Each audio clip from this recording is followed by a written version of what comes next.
그리고 이제 12장 12절 드디어 예수님께서 예루살렘 성으로 입성하십니다.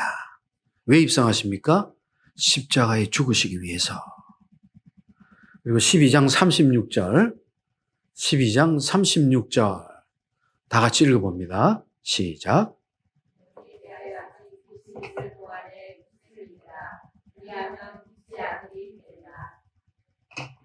아멘. 뒤에 건 안 읽으시네요. 예수께서 이 말씀을 하시고 그들을 떠나가서 숨으시니라. 여러분, 무슨 말입니까? 자, 이제부터 세상 모든 사람들은 예수님을 대적하던 자들, 제자들을 제외한 사람들은 예수 그리스도를, 그분의 음성을 들을 수 있는 기회가 이제는 없습니다. 주님을 만날 수 있는 문이 이제 다 닫혔어요. 왜? 이제 주님은 십자가에 죽으실 겁니다. 그러나 주님은 그 전에 마지막으로 제자들에게 강론을 하십니다. 그것이 13장에서 17장까지의 예수 그리스도의 고별사입니다. 고별사. 이 고별사는요, 예수께서 십자가에 죽으시기 전날 밤, 성금요일 하루 전날 밤, 제자들에게 주신 마지막 강론입니다. 13장에서는 마태, 마가, 누가복음에 기록한 최후의 만찬, 성만찬, 다락방에서 있었던 성만찬 대신에 새 복음서에서 이미 3번이나 기록을 했기 때문에 사도 요한은 그것을 기록하지 않습니다. 단지 사도 요한은 그 최후의 만찬 때 있었던 세족식을 기록합니다. 세족식. 그리고 세족식을 마치시고 14장, 15장, 16장 3장에 걸쳐서 다락방 강화를 하십니다. 다락방에서 하셨던 설교라고 해서 제자들에게 하신 마지막 고별 설교로 다락방 강화라고 부릅니다. 마지막 설교입니다. 14, 15, 16장. 이 설교 내용을 보면요.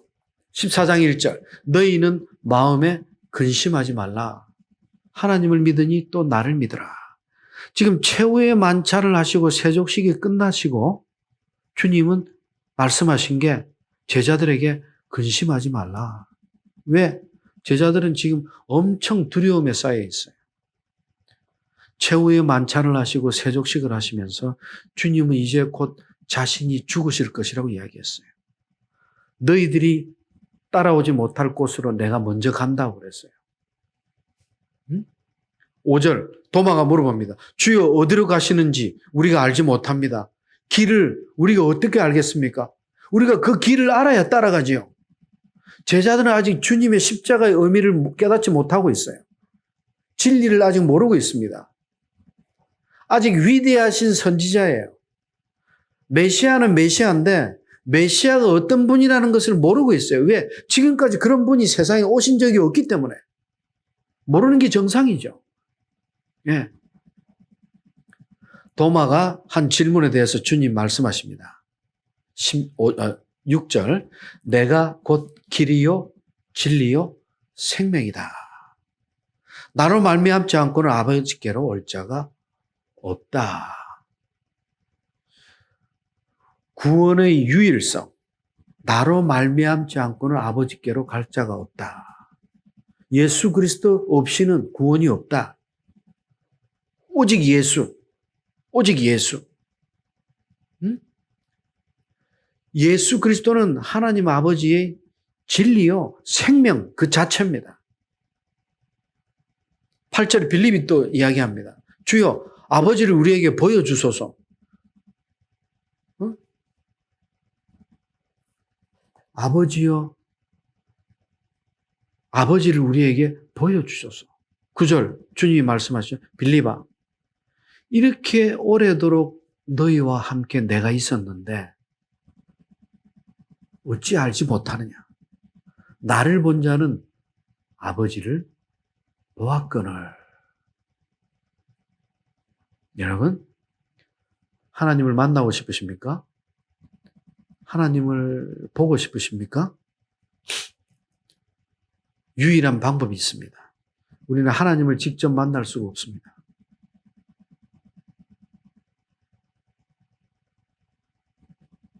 예수 그리스도가 아니면 하나님을 만날 수가 없습니다. 왜? 우리가 아무리 선하게 살고 착하게 살고 아름답게 살아도, 내가 아무리 신앙심이 좋다고 해도 내 안에 예수 그리스도의 십자가 복음에 대한 확신이 없이는 천국에 이를 수가 없고 하나님을 만날 수가 없습니다. 왜? 천국의 하나님은 오직 예수 그리스도를 통해서만이 만날 수 있는 분이시고 볼 수 있는 분이기 때문입니다. 오직 예수 그리스도. 그건 예수 그리스도께서 그렇게 작정하신 것이 아니라 태초 전에 하나님이 이미 그렇게 계획하셨어요. 독생자 예수 그리스도를 통해서 많이 당신께 오실 수 있도록. 그래서 주님이 십자가에 죽으실 때 성소 휘장이 위에서부터 아래로 쫙 찢어져 버린 거예요. 주님이 십자가에 죽으신 이 십자가 복음을 영접하는 자마다 이제는 휘장에 가려진 하나님을 보는 게 아니라 찢어진 휘장을 통해서 하나님의 임재를 직접, 그 영광의 빛을 직접 마주할 수 있는 거예요. 그 찢어진 휘장이 곧 예수 그리스도의 몸이기 때문에. 그리고 주님은 14장, 15장, 16장 이 마지막 제자들에게 하셨던 고별 설교를 통해서 보혜사 성령의 메시지를 5번이나 반복하시고 약속하십니다. 16절, 다른 보혜사를 너희에게 주사. 17절, 그는 진리의 영이라. 보혜사가 뭐예요? 성령이죠. 26절, 보혜사 곧 아버지께서 내 이름으로 보내실 성령. 성령님이 보혜사예요. 보혜사 성령. 성령께서 하면서 성령이 어떤 역할을 해 주실지, 성령의 그 역사에 성령의 께서 하시는 일을 하나하나 가르쳐 주십니다. 첫째, 그가 너희에게 모든 것을 가르쳐 주실 것이다. 26절 끝에 두 번째, 내가 너희에게 말한 모든 것을 생각나게 해줄 것이다. 왜? 지금까지 예수님께서 3년 동안 제자들을 데리고 다니면서 교육시키고 기적을 보여주고 온갖 하나님의 아들이란 증거를 다 보여주셨어요. 근데 제자들은 이분이 메시아라는 것을 깨닫지를 못하고 있어요. 성령님이 오시지 않으면 깨달을 수가 없습니다.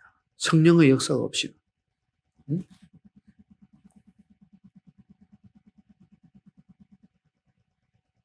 15장 26절, 내가 아버지께로서 너희에게 보낼 보혜사 곧 아버지께로서 나오시는 진리의 성령이 오실 때, 여러분 성령님이 진리의 영이십니다. 믿으십니까? 아멘. 우리가 성경을 깨닫고 은혜를 누리고 감동을 느낄 때 성령의 역사입니다. 아멘. 그분이 오실 때 그가 나를 증거해 주실 것이다. 증거하실 것이다. 성령의 핵심 사역이죠. 예수님을 3년 동안 따라다니면서도 지금 그 진리를 깨닫지 못하고 있어요. 근데 사도행전 2장 성령이 강림하시면서 제자들은 완전히 다른 사람이 됩니다. 두려워서 골방에 숨어서 문걸어 잠그고 움츠린 자들이 아니라 이제 순교를 두려워하지 않고 죽음을 두려워하지 않고 빗장을 활짝 열고 세상 땅끝까지 나가 복음을 전하는 자, 그리고 목숨을 아끼지 않고 복음을 위해서 자신의 목숨을 던지는 순교자들이 다 됩니다. 그것이 성령의 역사입니다. 인간의 결단이나 의지로 일시적으로 그런 일을 일으킬 수는 있지만 지속적으로 그런 열매를 맺을 수가 없습니다.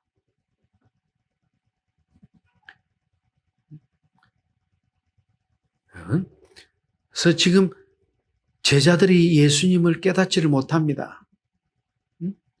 알지를 못합니다.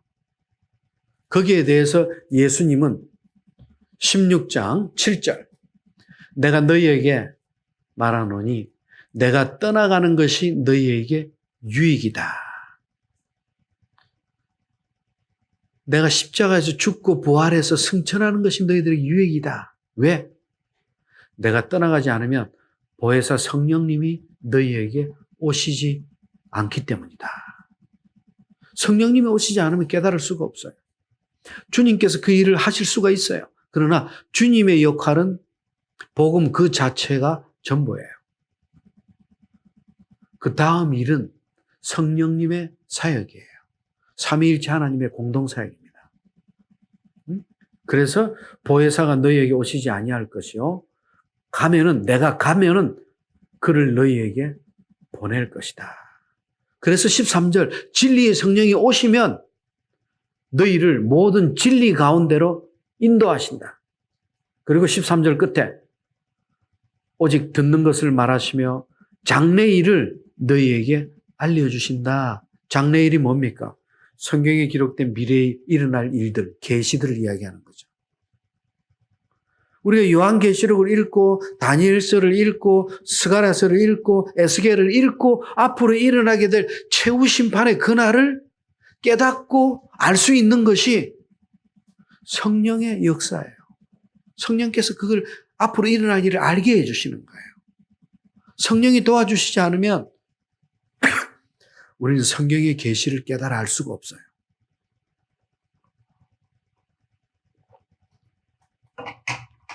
지금 마지막 고별 설교, 최후의 만찬 세족식을 13장에서 하신 이후에 14, 15, 16장에서는 마지막 고별 설교를 하시고 그리고 이제 17장에서 그 유명한 대제사장의 기도를 하십니다. 17장은요. 예수 그리스도의 대제사장적 기도라고 하는 제목이 붙여진 아주 유명한 장입니다. 고별 설교를 마치시고 이제 십자가 순환의 직면에서 중보 기도를 드리십니다. 제자들 듣는 가운데 이 기도는요. 복음서 계시의 절정입니다. 계시의 절정. 예수 그리스도께서 이 땅에서 하셨던 기도 중에 가장 긴 기도문입니다. 그래서 이 요한복음 17장은 예수 그리스도의 대제사장적 기도라고 우리는 이름을 붙입니다. 이것은 성경 전체에 기록된 최고의 기도 그리고 복음서의 지성소라고 불립니다. 예수 그리스도께서 십자가를 지시기 바로 전날 밤 이제 불과 몇 시간만 있으면 주님은 십자가에서 죽으셔야 합니다. 그 전날 밤 주님께서 품으셨던 그 거룩한 생각, 마음, 하나님의 그 사랑, 그 전부를 드러내는 기도입니다. 1절 다 같이 읽어봅니다. 시작.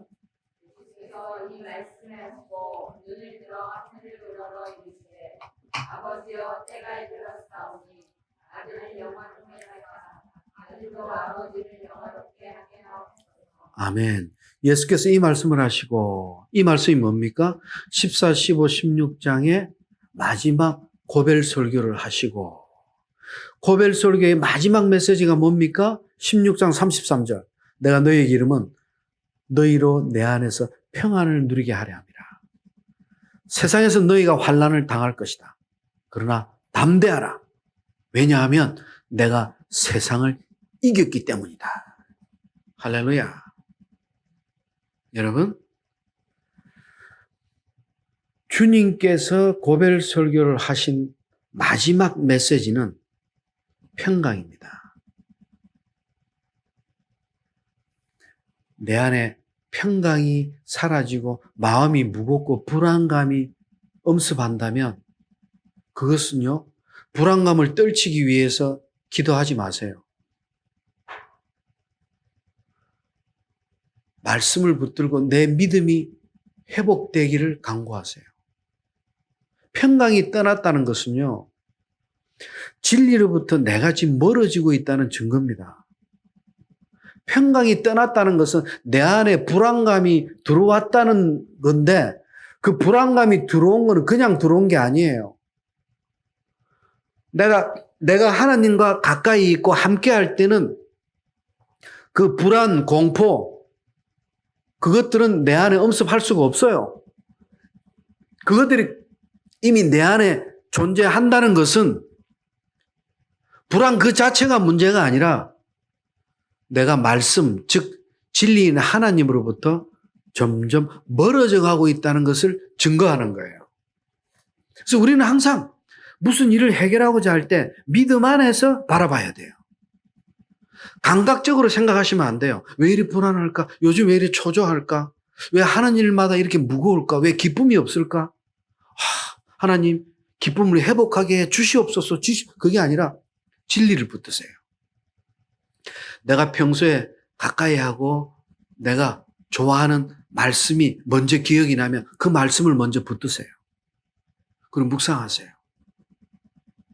그러면 또 다른 말씀을 기억나게 하셔서 그 말씀을 묵상하게 하시고 말씀 안에서 하나씩 하나씩 평강을 회복하게 하십니다.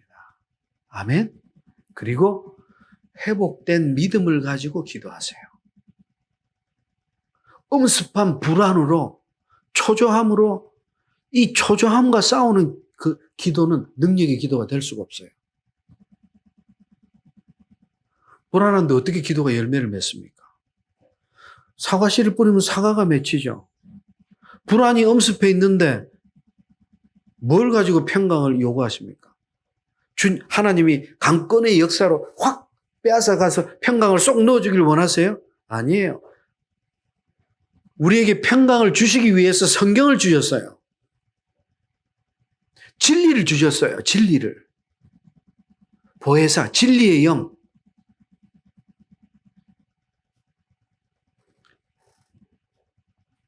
그분이 모든 것을 우리에게 알려주신다.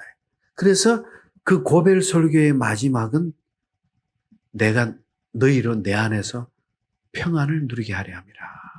평강. 그래서 우리는 위기 가운데서도 믿음이 있기에 우리는 절제할 수가 있고 그리고 우리는 평강 가운데서 결단을 내릴 수가 있어요.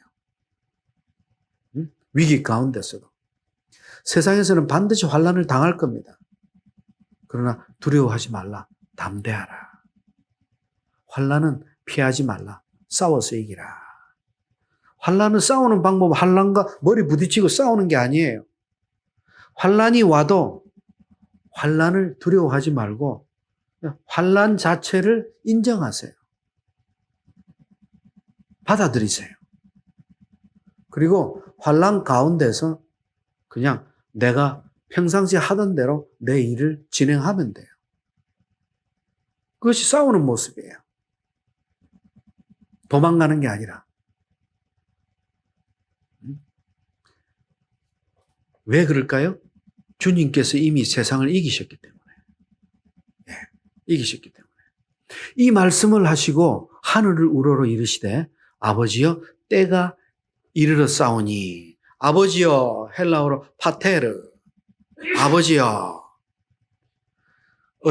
아이들이 아버지께 쓰는 말입니다. 복음서에는 예수 그리스도의 기도가 21번 기록됩니다. 그 중에서 오직 마태복음 27장 46절에 기록된 엘리 엘리 라마 사박타니 그 기도를 제외하고 나머지 20번은 전부 파테르 아버지여 하면서 시작합니다. 주님의 기도의 97%는 아버지여로 시작합니다.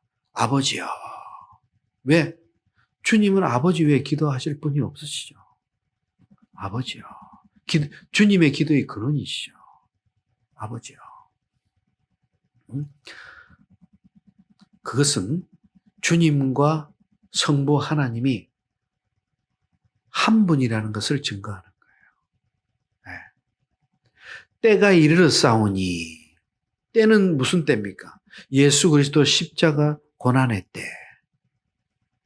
사탄을 멸망시키고 만민을 구원하실 그 성취하심을 보실 그때.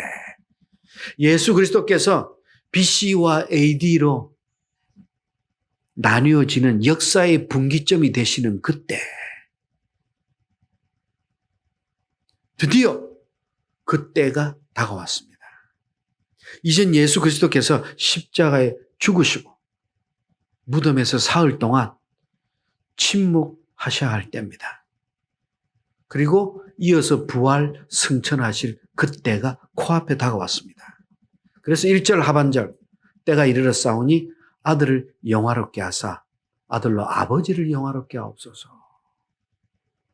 마지막까지 하나님의 비밀의 계시가 완전히 성취될 수 있도록, 그래서 하나님과 자신의 영광이 드러날 수 있도록 그렇게 지금 기도하십니다.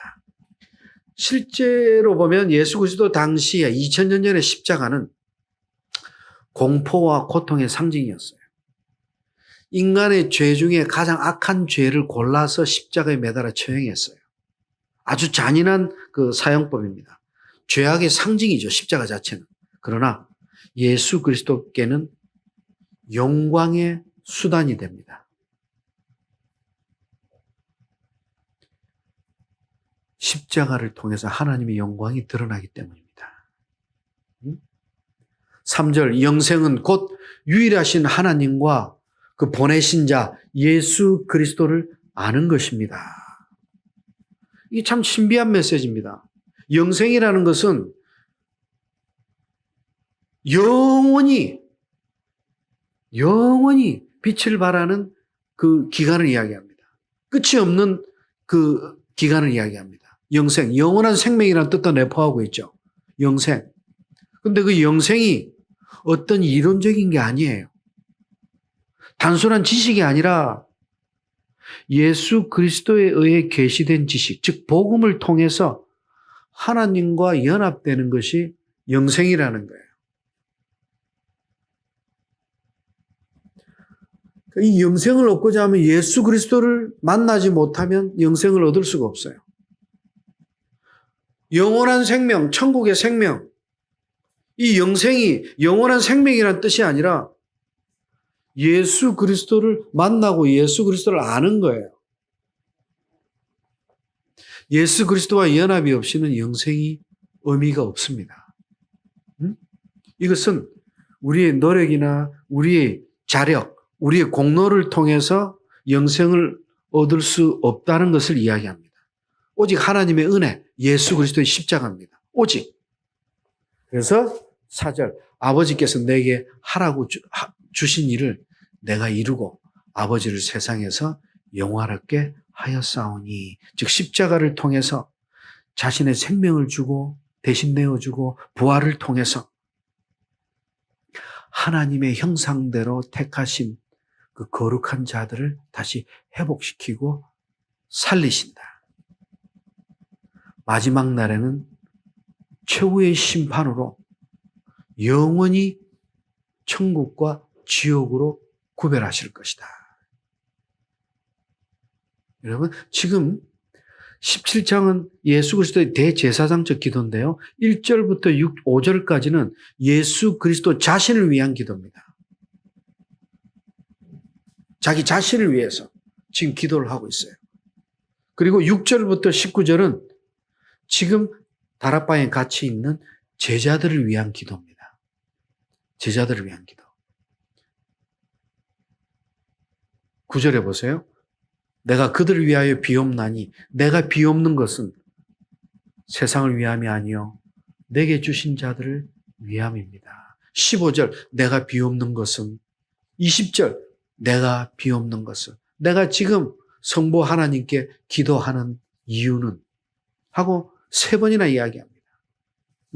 20절부터 26절까지는 세상의 모든 성도들을 위한 기도예요. 즉 예수 그리스도의 대제사장적 기도 안에는 자신을 위한 기도, 제자들을 위한 기도, 그리고 세상의 모든 성도들을 위한 기도가 세 기도가 지금 같이 들어가 있어요. 왜 자신을 위한 기도와 세상의 모든 성도들을 위한 기도만 하면 되지 제자들을 위해서 왜 특별히 기도했을까요? 그들이 특별하기 때문에? 아니에요. 이제 이들에게 성령 강림의 역사가 일어나므로 세상 땅끝까지 하나님이 택한 자들을 다 불러 모으게 하실 겁니다. 이들을 반드시 쓰셔야만 합니다.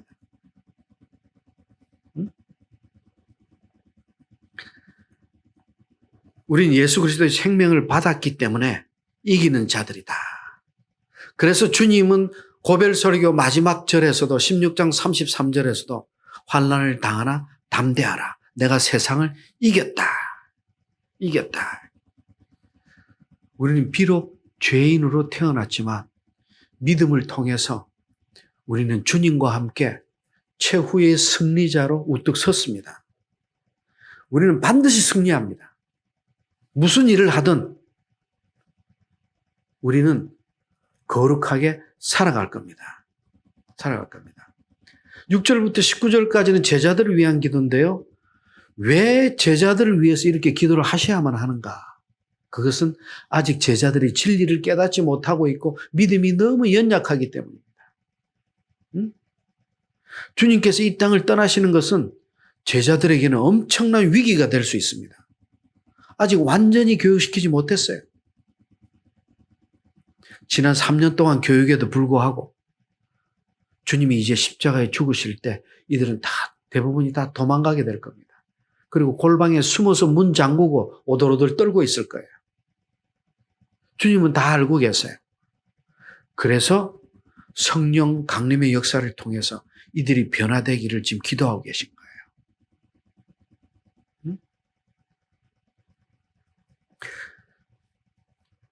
성도들의 연합, 이들이 연합될 수 있도록, 하나 될 수 있도록. 13절 하반절 볼까요? 지금 내가 아버지께로 가오니 이제 곧 몇 시간 뒤에 죽으십니다. 예, 가오니 세상에서 이 말을 하는 것은 그들로 내 기쁨을 그들 안에 충만히 가지게 합니다. 여러분, 이거는 일반적인 메시지가 아니에요. 본인이 십자가에 죽으시는 것은 제자들이 기쁨을 충만히 간직할 수 있도록. 십자가에 죽으신 일이 얼마나 슬픈 일입니까? 근데 왜 그것이 기쁨 충만이 됩니까? 예? 여러분, 주님께서 십자가에 죽으셔야만 이들은 승리자가 됩니다. 주님 안의 평강을 그래야 누릴 수가 있습니다. 참 기쁨을 누릴 수가 있습니다. 그래서 주님은 적당한 기쁨이 아니라 충만한 기쁨을 강구합니다. 16장 22절에서도 그래서 담대하라. 담대하라. 제자들이 이 험한 세상 속에서 21세기 오늘날 우리 성도들이 이 험한 세상 속에서 얼마나 허덕이며 어떻게 기쁨을 회복하고 기쁨 충만이 아니라 잃어버린 기쁨을 어떻게 회복할 수가 있을까? 8절 한번 볼까요? 8절. 아버지께서 내게 주신 말씀들을 그들에게 주었사오며 14절. 내가 아버지의 말씀을 그들에게 주었사오니 여러분, 성도들의 참 기쁨은 말씀으로부터 시작되는 거예요. 주님께서 제자들에게 진리를 남겼기 때문에 이들이 나중에 진리를 또 기록하게 됩니다. 주님이 진리의 빛을 비추셨기 때문에 이들이 빛 가운데에서 참 기쁨을 누리는 거예요. 말씀 안에서 누리는 거예요. 그래서 8절 14절에서 말씀을 주었다는 거예요. 이들에게 참 기쁨을 누리게 하기 위해서 말씀을. 주님의 세 번째 강구는 19절 하반절. 진리로 19절 끝에 그들도 진리로 거룩함을 얻게 하려 함입니다. 세상은 제자들을 핍박할 겁니다. 우리 성도들이 힘들게 할 겁니다. 주중에 교회 못 나가게 할 겁니다. 그러나 제자들이 거룩해야 할 이유가 있습니다. 우리 성도들이 그럼에도 거룩하게 살아야 할 이유가 있습니다. 우리가 그것 때문에 이 땅에 왔기 때문입니다. 그 목적 때문에. 그것이 18절입니다. 아버지께서 나를 세상에 보내신 것 같이 나도 그들을 세상에 보냈습니다. 주님이 이 땅에 오신 것은 하나님의 영광을 위해서 오셨어요. 우리가 이 땅에 온 것은 역시 하나님의 영광, 하나님께 영광 돌리기 위해서 온 거예요. 네? 우리가 이 땅에 온 목적이 뭐예요? 그러면 하나님은 언제 가장 기뻐하십니까? 잃어버린 한 마리 양을 찾았을 때 하나님은 기뻐하십니다. 우리가 그 하나님의 기쁨을 드리기 위해서 우리는 선교의 사명을 지니게 된 거예요. 나는 아직 전도 안 해봤는데, 못 해봤는데. 아니에요. 여러분들 지금 매주 하고 계십니다. 매달 하고 계세요, 지금. 나는 안 했는데요. 해외 선교 나간 적도 없고, 단기 선교도 가본 적이 없고. 아니에요. 내가 갈 수 없기 때문에 매달 선교 헌금하고, 하나님께 11조 드리고, 물질로 하나님께 공개하고, 예배를 통해서 하나님을 경배함으로 내가 감당치 못할 그 일을 누군가는 하게 하시는 거예요. 아멘? 우리가 신앙을 붙들었다면 기쁨과 담대함이 있어야 돼요. 우리는 하나님을 기쁘게 하는 삶을 살아가고 있어요. 할렐루야. 자기가 그걸 잘 알지 못하고 그걸 믿지 못하기 때문에 지금 자기가 아직 그걸 잘 모르고 있는 거예요. 우리 성도들은요, 한 가지 죄를 지을 때 그냥 못 지어요. 불안, 초조, 긴장, 안 되는데.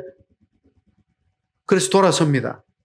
그게 아니고 거기에 손을 댔다면 그리고 나서 내 안에 성령으로 인해서 견디질 못하죠. 회개합니다. 다시 다 하나님 앞에 드러내죠. 응?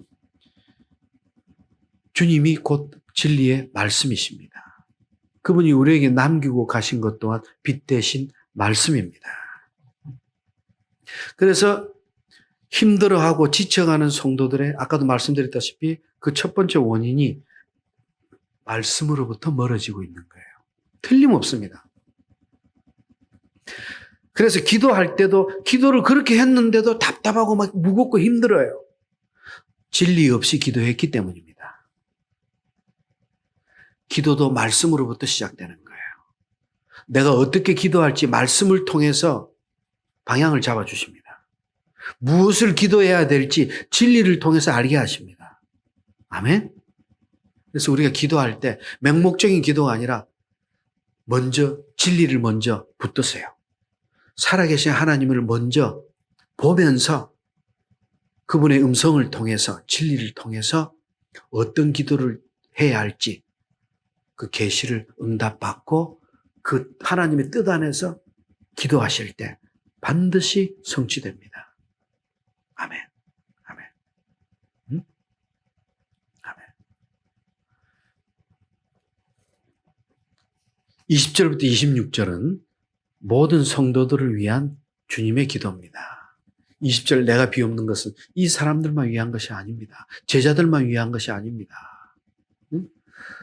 그들 말을 인해서 나를 믿는 모든 사람들, 세상의 모든 성도들을 위한 것입니다. 주님이 이제 모든 교회를 위해서 그리고 복음 안에 있는 우리, 나를 위해서 기도를 시작하십니다. 21절 아버지께서 내 안에, 내가 아버지 안에 있는 것처럼 그들도 다 하나가 되게 하여 22절 두 번 우리가 하나 된 것 같이 그들도 하나 되게 하여 주시고 23절 그들이 온전함을 이루어 하나 되게 해 주시고 하나 되게 해달라고 계속 강조하십니다. 왜? 21절 하반절 세상이 예수 그리스도를 믿게 하기 위해서. 세상은 하나님을 볼 수 없습니다. 예수 그리스도를 세상은 믿을 수가 없어요. 그래서 세상은 교회를 통해서 우리 성도들을 통해서 하나님을 보게 돼요.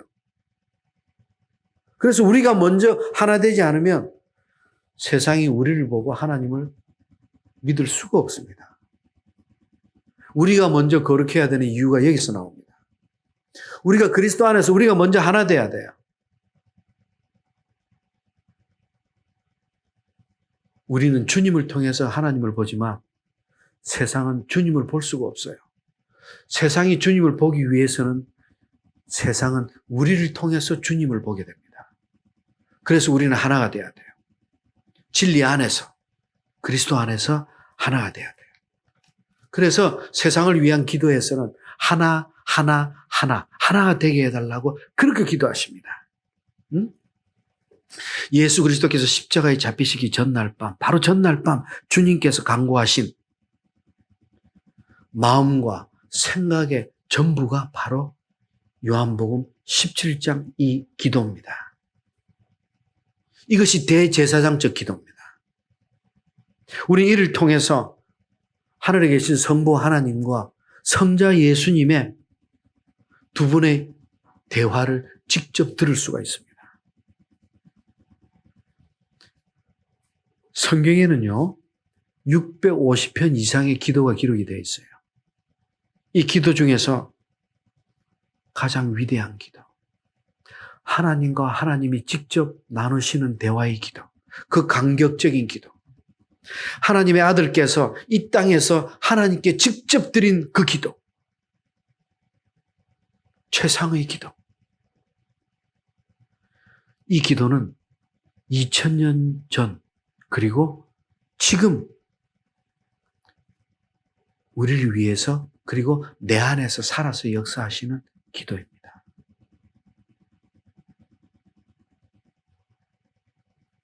하늘 보좌 우편에 계신 주님의 중보 기도.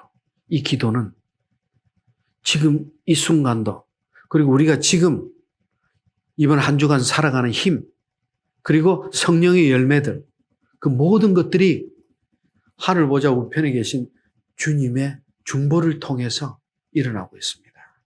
그것이 성령의 열매입니다. 그리고 이제 주님은 십자가에 달려 죽으십니다. 그러나 그 죽으심이 끝은 아닙니다. 주님은 다시 부활하십니다. 그리고 승천하셨습니다. 그리고 요한복음 20장 마지막 절에서는 사도 요한은 요한복음을 기록한 목적을 기록합니다. 다 같이 읽어봅니다. 시작. 오직 이것을 기록함은 너희로 예수께서 하나님의 아들 그리스도이심을 믿게 하려 하며 또 너희로 믿고 그 이름을 힘입어 생명을 얻게 하려 함이라. 예수가 그리스도임을 믿게 하는 것이요. 둘째는 그 이름을 통해서 영생을 얻게 하려 합니다. 사도 요한은 이를 위해서 마태복음, 마가복음, 누가복음에 기록된 내용은 거의 다시 기록하지 않습니다. 93%의 내용이 모두가 특수자료입니다. 다른 복음서에 나오지 않는 요한만의 기록입니다. 가장 늦게 기록된 복음서인 요한. 그리고 이 사도 요한은 반모섬에서 요한계시록을 기록하고 영원히 하나님 품으로 안기게 됩니다. 이제 우리는 이어서 다음 시간에는 사도행전부터 이어서 계속 하도록 하겠습니다. 오늘 요한복음의 마지막 메시지를 기억하면서 이번 한 주간도 하나님 안에서 영광의 삶을 살아가시기를 기도합니다. 다 같이 기도하겠습니다. 하나님 감사합니다. 진리 안에서 그 진리를 바르게 깨달아 알게 하시고 그리고 그 진리를 통해서 세상에 나아가 하나님의 기쁨이요 그리고 하나님의 큰 영광인 잃어버린 영혼들을 위해서 우리가 작은 도구가 되길 원합니다. 하나님의 기쁨이 되길 원합니다. 하나님, 이번 한 주간도 그 승리의 믿음이 될 수 있도록 우리를 굳건히 붙들어 주시옵소서. 강건하셔서 우리를 지켜 보호해 주시옵소서. 우리를 구원하신 예수 그리스도의 이름으로 기도하옵나이다. 아멘.